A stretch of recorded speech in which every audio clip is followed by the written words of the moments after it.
Welcome folks, this is Wear and Tear, yet another outdoor and gear review channel. Today it's upgrade time. I'm gonna upgrade my PC. It is an AM4 platform and you see the PC down there. It's just covering a lot of dust. It looks horribly messy. Yeah, it's in dire need of an upgrade. I already upgraded the RAM.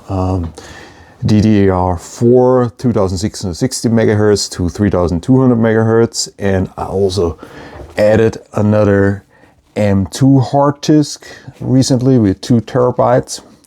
So this is the upgrade that I'm gonna do. I'll put in the latest CPU for AM4 socket, the AMD Ryzen 5700X3D. So that's the CPU that I'm going for. And it's gonna replace my Ryzen 5 3600, which is a very good CPU, still very capable. But yeah, I want to upgrade my AM4 platform to the max, and that's why I'm going for this. It's not a gaming PC per se, but yeah, it's definitely good to have the capability of the X3D CPUs. Because they really make a difference in such applications should I ever decide to run a simulator or something like that. And then we also will replace the power supply. I have a new power supply unit that is a bit more capable, and the other one is 5 years old anyways. And then I have a Noctua cooling system. Noctua, it's an Austrian company. Make Austria great again. Since we're in Austria, I might as well take a Austrian fan system. Plus they're really, really good. They're supposed to be really quiet and make the system run really cool.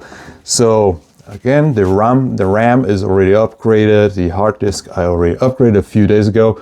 So today I'm gonna clean the PC and then add in the CPU and the power supply unit and make that mess look a little bit better than it is right now. And yeah, challenges on the way. I already encountered a major challenge. It's an absolutely trivial thing to enter the BIOS in your PC, right? And this is an MSI main board. And typically the way you enter is you just press this button, or you press other buttons depending on the main boards that you have. And then the BIOS comes up during the booting of the PC. The BIOS comes up, and this is typically not a problem, but it didn't come up in my case. It just didn't come up. I was, no matter what button I pressed, at which point of the boot up process, nothing really came up. So I figured maybe it's the signal from the graphics card, because I have both of my monitors connected via DisplayPort. And indeed, there is a bug. If you have an NVIDIA graphics card, like I have a 1080, GTX 1080 or however that is called, and there is a bug that during the boot up process, as long as you're connected with DisplayPort, there is no signal given out. So you can enter BIOS, but you can't see anything. So what you have to do is either you connect your monitor via HDMI cable, and then you have a signal, and then you can see the BIOS, or you connect it, you leave it on DisplayPort, but then you have to install something like a driver upgrade for your graphics card. So if you cannot get into the BIOS for nothing, then this might be the situation if you have a NVIDIA graphics card. So you need to upgrade that driver or install a little program. Actually, it's a known bug, but it took me about an hour to figure that out, even after I knew it has to do something with the signal. So now let's start with the cleanup process. Also, I have to mention that this CPU is so new that the mainboard does not support it unless you install the latest beta version of the BIOS. That's this one. I hope it's the right one, otherwise I have to switch back to the old CPU. Look at this, isn't it nice and disgusting? That's the buildup from about a year. Oh my word.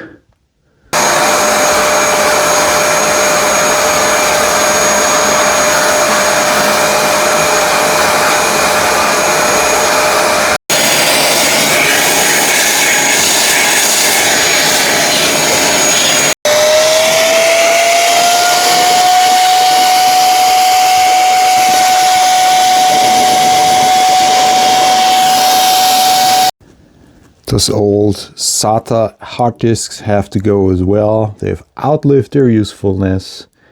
They're just taking up slots. We'll do that now with the M2 hard disks. So this is the new power supply unit. Should have a little bit more reserves compared to the old Thermaltake Berlin. You see all those cables. Looks much more complex than it really is. Just follow the cables. This goes to the main board. Some connectors to fans and other things. Not a biggie, should be not a problem. So if you're not sure what is going where, you can still take pictures beforehand. So up here we have the main board connectors, another main board connector here. For the graphics card, the power cable, and then probably a couple of fans, and that's it. Right, the power supply unit is already disconnected. The only fan related thing is here. Okay, so we have a couple of fans directly on the power supply unit. Most of the fans are connected to the main board, so they're controlled by the main board. So now we just have to remove the old Thermaltake. So after switching the power supply unit, it's a smart thing to just test the system before even changing the CPU. System works, everything looking good so far. Now let's get to the meat of our little project, the CPU. There's the 120mm fan. Yeah, it just makes sense to also exchange the air cooler when you change the CPU after 5 years. The new cooler will be definitely better. Let's see how to remove that thing. So, just a couple little screws, and then that thing will come off. Make sure it doesn't hit anything. So here is the legendary Ryzen 5600. There is the cooling element. So once those clamps are loosened, you just twist the cooler a little bit and it will come off without instantly pulling the CPU or, causing too much mechanical stress. So let's see how to remove the CPU. A little lever. And it comes right off. Here is this miracle of technology. Going to be replaced with an even greater miracle of human ingenuity. So this is how the new CPU comes, like totally at a bubble wrap. And yeah, that is really minimum effort. That's a little bit of a shame. So the old CPU, going to clean it up a little bit. And here's the new one. Yeah, these run for 50 to 70 bucks on the used market, and this one I got for 205 euros shipped, so about $210. So should be a major upgrade, definitely gonna be worth about 150, 160 bucks. So there you go, my little CPU.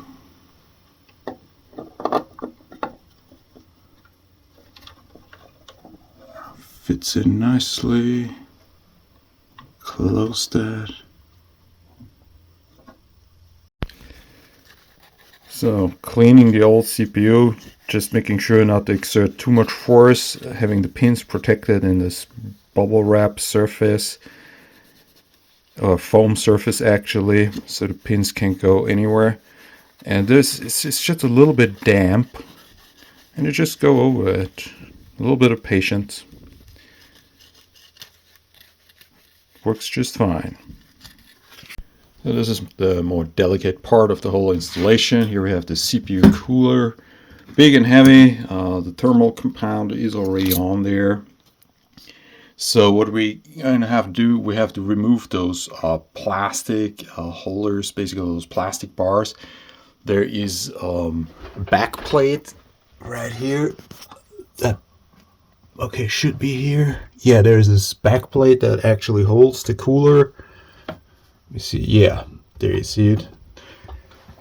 So we keep this back plate, we remove those plastic bars, we add some spacers, and then those are the bars that are actually holding the new cooler. So this is what the base for the cooler should look like. This is not in the offset position because we have a Ryzen 7. If you have a Ryzen 5 series or Ryzen 3 series, you might have to use the offset position. But typically this is the standard position. That's how that should look like, at least in theory.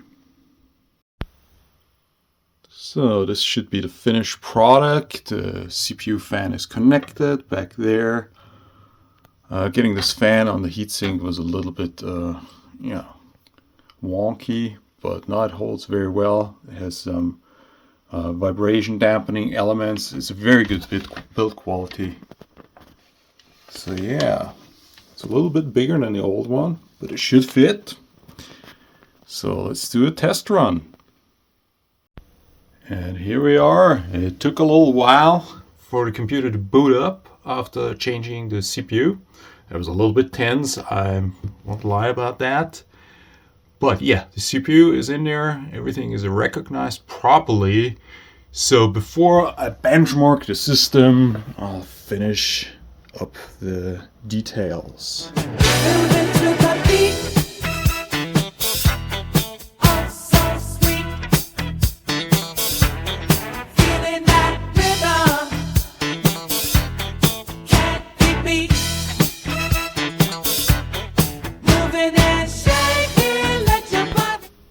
So here we have the passmark ratings after we switched out the CPU. So much better values across the board. CPU mark, 2D graphics, 3D graphics increased, although yeah, obviously the graphics card benefits a little bit. Memory, yes, I had to make sure that the RAM actually working with 3200 megahertz. But that has nothing really to do with the CPU. My disk mark is still poor. I don't know. It probably has to do with my Windows install. So yeah, it's a good upgrade from a Ryzen 5 3600 to this Ryzen 7. Yeah, I mean, this is an excellent upgrade. Makes a big jump. Certainly in the productivity sector as well. It's not that expensive, especially if you count the old components. They still sell for a little bit of money, and so you can still keep your AM4 platform. I'll keep mine for another 3, 4, 5 years, and the next upgrade then would be the graphics card, which I would also go in the used market because, you know, it doesn't matter. I'm no longer a gamer anymore. It doesn't matter for me to have peak performance. For me, productivity is more important for the most part. So I hope you enjoyed that little video, and yeah, next video will be an outdoor and knife and flashlight video again, as per usual. This was Wear and Tear, over and out.